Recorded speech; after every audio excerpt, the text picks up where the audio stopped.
একাকী রাজকুমারী। মার্বেল হৃদয় দিয়ে খোদাই করা এবং মখমলের মিথ্যে দিয়ে সেলাই করা একটি রাজ্যে একটি মেয়ে ভুল শিক্ষা নিয়েছিল এবং তার প্রশংসা ভালোবাসার থেকেও বেশি ছিল। নিজেকে সময় দেওয়াটাই কি জীবনের সব থেকে সেরা ব্যাপার নয়?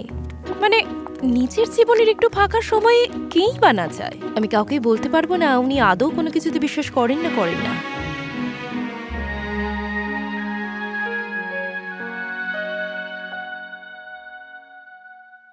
তোমরা কি কাউন্টকে কাল রাতে দেখেছো? বেচারা মনে হয় ঘুমের ঘরে একগুচ্ছ কবিতা লিখেছে শুধু আমাকে দেখার জন্য। অথবা হয়তো প্রার্থনা করছেন যাতে ওনাকে দেখতে না হয়।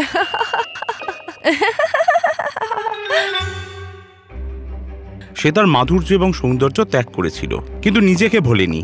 সে প্রশংসার জন্য বেঁচেছিল, কিন্তু কোনো আত্মীয়তা ছিল না। অরেন, গত রাতে তোমাকে দারুণ দেখতে লাগছিল।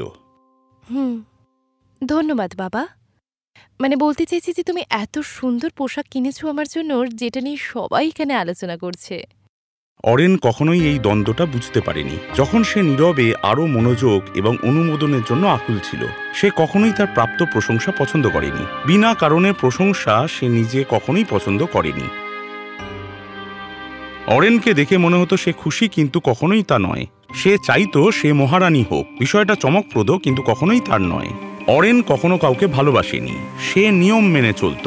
ছেলেরা আসতো এবং ফিরে যেত। কেউ সেই শূন্যস্থানটা পূরণ করতে পারত না। ছেলেরা সঞ্চয় করতে চাইত। যেসব ছেলেরা নীরবে কথা বলতো, সে সেগুলো বোঝার চেষ্টা করত।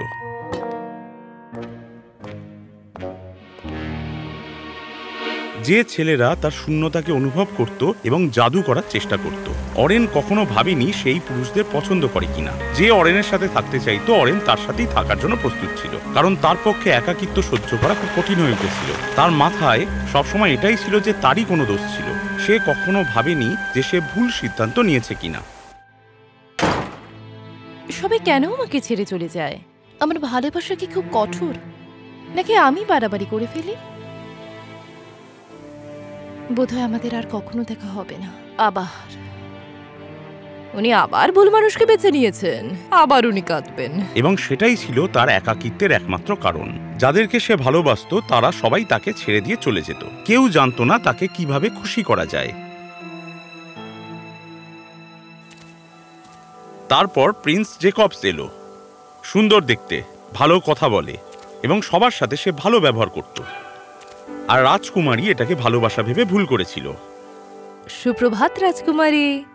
কোথায় উনি? কি মনে হয় কোথায় থাকবেন উনি? আচ্ছা, তুমি কি রহস্যে ভরা, নাকি তুমি একটু আবেগপ্রবণ? তুমি আমাদের জন্য যথেষ্ট কথা বলো। এটা ঠিক বলেছো। আমাকে বলো রাজকুমারী, তোমার প্রিয় সংখ্যাটা কত? 9। তাহলে 9 তারিখেই আমরা দুজনে একসাথেই শহরের বাইরে ঘুরতে বেরোবো। উনি যথেষ্ট বুদ্ধিমান। উনি আপনার প্রিয় নাম্বার বেছে নিয়েছেন আপনার থেকে দূরে যাওয়ার জন্য। উনি খুব কঠোর। তোমরা একটু বেশি ভাবছো। এই রাজকুমারীরা সব সময় মন খুলে হাসে। আর উনি কিন্তু আমাকে থামতেও বলেননি। উনি আমার কৌতূহলকে প্রশমন করেছেন। ওনাকে ফিরিয়ে দেওয়া আমার কাছে বোকামি হবে। কেউ কে সামলাবে? অরেন অনুপস্থিতিকে কবিতার মতো করে পড়ল, আর প্রতিটি অপমান মনোযোগ দিয়ে শুনছিল। আর তারপর এলো সেই অসাধারণ পার্টির রাত। মহামান্য জেকবকে আমরা সংবর্ধনা জানাই। উত্তরে সাহসী রাজকুমারকে। সে অবশ্যই রাজা হতে পারবে। তুমি কি সেরকম চিন্তা করো না? আমাদের সুন্দরী রাজকুমারী তাকে অবশ্যই মুগ্ধ করেছে। এই বন্ধন আমাদের রাজ্যের পক্ষে ভালো হবে। রাজকুমারী অরেন এই কথা শুনে একেবারে নিস্তব্ধ হয়ে গেলেন। আমার বাবা অবশেষে আমার জন্য পাত্র খুঁজে পেয়েছেন। আমি আর কখনো একা থাকবো না। মানে আজ আমার খুশির দিন। কি মনে হয় ওর মনোবাসনা পূরণ হবে? এই রাতটা সোনালী রঙে ভিজে গেল। অরেনের হৃদস্পন্দন সঙ্গীতের চেয়েও জোরে। সে যেটা ভেবেছিল তাই হলো। এই পুরো গল্পটা তার জন্য। সে আশা এবং উত্তেজনা নিয়ে রাজকুমার জেকবসের কাছে গেল। রাজকুমার, আপনি কি আমার সাথে নাচ করবেন? ও কি তাকে এটাই জিজ্ঞেস করছে? এতে কি হয়েছে? একজন মহিলা জিজ্ঞেস করতেই পারে। না। আর সে বারণ করে দিল। আমি এটা দেখতে পাচ্ছি না। কোনো রাজকুমারী এসব জিজ্ঞেস করে না। আমি ভাবলাম যে আমি হয়তো সাহসিকতার পরিচয় দিয়েছি। এটা তোমাকে অহংকারী করে তুলেছে। না, আমি শুধু চেষ্টা করছিলাম যে তোমাকে, মানে আমি শুধু তোমাকে ভালোবাসি। আমার মনে হয় তুমিও সেটা ভাবো। ভালোবাসা? তুমি আমাকে ভালোবাসো না? তুমি এই ধারণাটা ভালোবাসো যে যে কেউ হয়তো তোমাকে ভালোবাসবে। নিজেকে সুস্থ করে তোলো রাজকুমারী, কেউ তোমাকে নিরাশ করবে না। এই সময় রাজা বলে উঠল, রক্ষীরা, ওকে এখান থেকে বের করে দাও এক্ষুনি। না, আমি মজা করছিলাম, এটা শুধুমাত্র মজা ছিল। অরেন, তুমি বুঝতে পারছো আমি কি বলছি? অরেন কিন্তু প্রথমবারের মতো কথাগুলো বিশ্বাস করলো না। সে বিষয়টা বোঝার চেষ্টা করছিল। সে ঠিক ছিল, সে রাজকুমারীর সাথে মজা করছিল। রাজকুমারী হচ্ছে মজা। ঠিক এরকমই তার অহংকার ভেঙে গিয়েছিল। সে পুরোটা বুঝতে পারল। তার লজ্জা করছিল এবং যন্ত্রণার থেকে তা বেশি ছিল। সে আর কিছু ভাবতে পারল না। সে পালিয়ে গেল।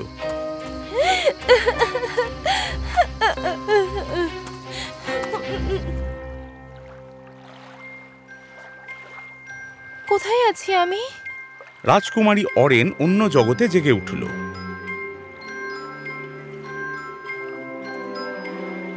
কি হচ্ছে এসব? ও, আমার খুব জল তেষ্টা পেয়েছে। এবং ঠিক সেই সময় সে একটা অদ্ভুত সুন্দর পুকুর দেখতে পেল।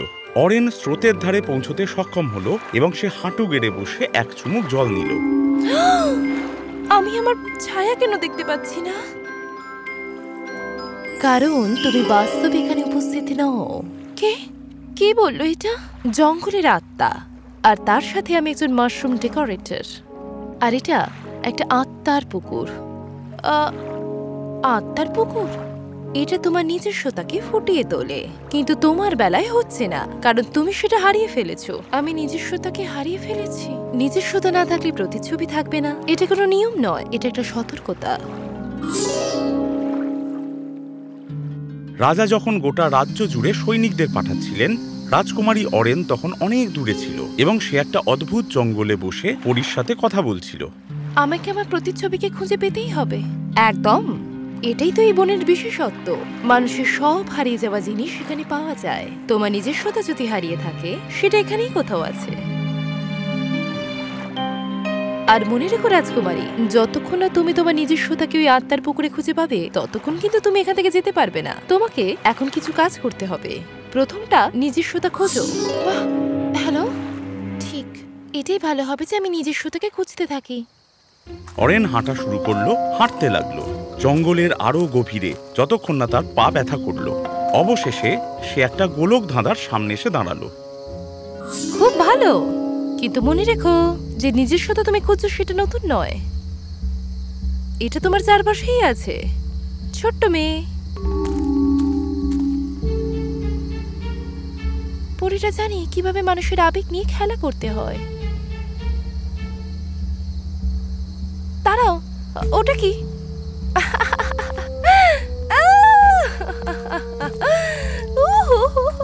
কেন আমায় সবাই সবসময় ছেড়ে চলে যায়?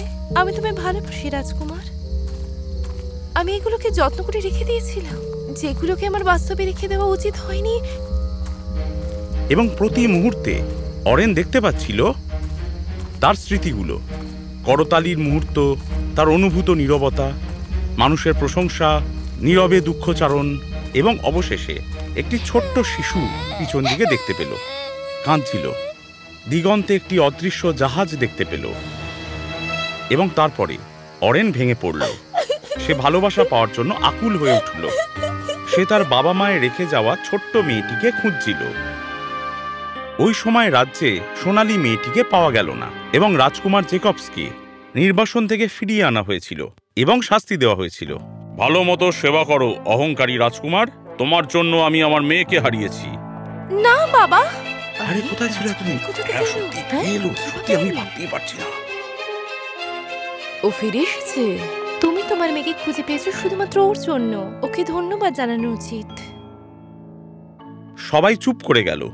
যে মেয়েটি পালিয়ে গিয়েছিল সে সম্পূর্ণ নতুন রূপে ফিরে এলো। সোনা, তুমি কোথায় চলে গিয়েছিলে? আমি নিজেকে খুঁজতে গিয়েছিলাম। অরেন তার পুরো গল্পটা সবাইকে বলল। সে কিভাবে নতুন করে নিজেকে খুঁজে পেয়েছিল সেই কথা সবাইকে বলল। সে তার সবটুকু দিয়েছিল, কিন্তু বাবা তার কথাগুলো ঠিক বুঝতে পারছিল না। সে অবাক হয়ে গিয়েছিল এবং অরেন বুঝতে পারল তার এই কথাগুলো কেউ বিশ্বাস করবে না। সে ছুটে তার বাবার কাছে গেল। রাজকুমার জেকবসকে ছেড়ে দেওয়া হলো রাজকুমারী অরেনের আদেশে, অনেক উপহার দিয়ে।